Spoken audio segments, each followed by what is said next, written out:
Police over the weekend have clearly struggled to contain the outbreak of violent riots that have swept the UK. It's actually over the last 6 days that's been happening. It's led to more than 150 arrests, at least 10 officers being injured. Well, some former officers are calling for the use of water cannons. Many of you this morning have been saying the same thing, often used in other countries. And the idea would be that they were brought in to disperse the rioters. Would that work? Well, former Scotland Yard detective Peter Bleksley believes they're ineffective and wouldn't work, while the Police Federation's Brian Booth thinks anything that can help should be used. Let's come to you first of all, Brian. Why do you think it's a good idea?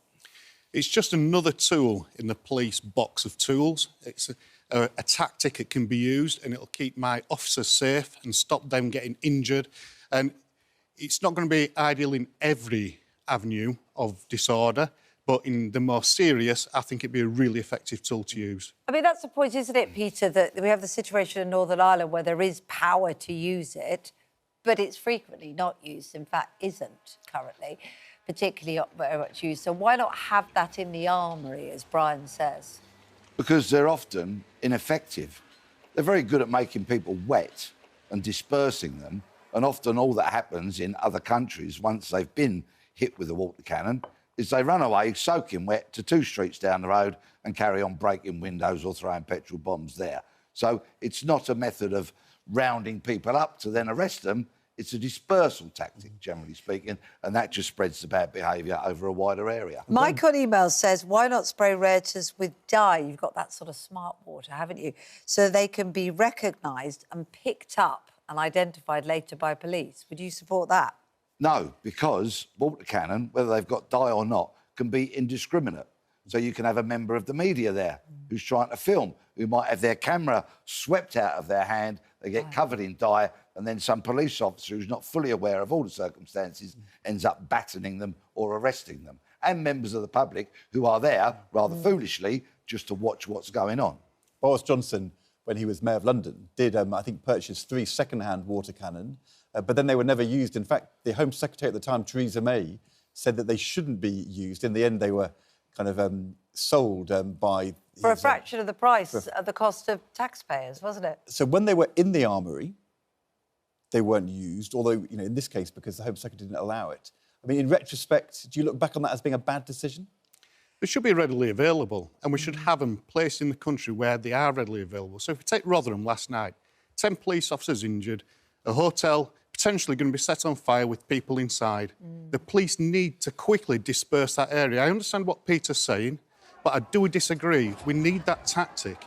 Get the rioters out of the way, let the fire brigade in and rescue them people out of the hotel, but we cannot have officers stood behind shields just taking bricks. And even if that water cannon ends up becoming a magnet for taking bricks, it means less of my colleagues are going to get injured. You saw those scenes of them backed against the wall. We've been running the images this morning, and I'm sure people at home have seen it as well.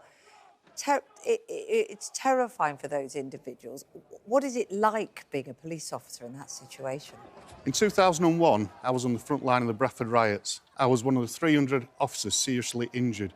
I would have loved CS, baton rounds and water cannon to be used then, because I thought I was going to die that night.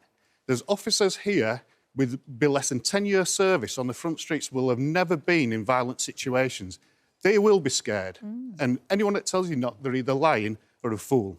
Can I ask you about, because, of course, the most recent time we had riots like this would have been 2011, 13 years ago, longer than your 10 years for new officers, August riots following the killing of Mark Duggan. Back then, we didn't have social media, so we didn't have everybody seeing all these images of what's happening on the streets, the attacks on the hotels we've seen in recent days. I mean, the idea of copycat riots has always been this idea people see the pictures and then respond. Do you think that these social media pictures are making it harder for the police to deal with this kind of, you know, to keep it cauterised in one place? Well, we did have social media in 2011, and we also had mobile phones in 2011. But there was much less camera phone at the time. But they were used a lot by criminals to kind of organise themselves. And BlackBerry Messenger, wasn't it? Yeah, indeed, and carry out their unforgivable criminality. But in 2011, it was very different circumstances. All the anger was directed at the police because of the police shooting of Mark Duggan. That was then used as an excuse for widespread looting.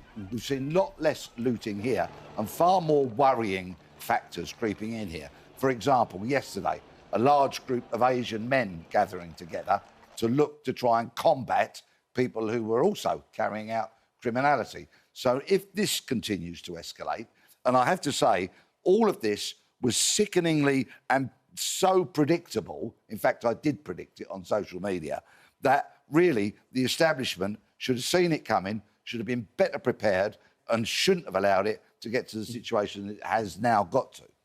Is social media and these pictures, are they making it harder for police? Is there more copycat writing these days than 10 years ago? I think it's exactly the same. You know, it's just being carried on a different media. I think there is an element of the social media companies need to get a grip of this. They have a part to play.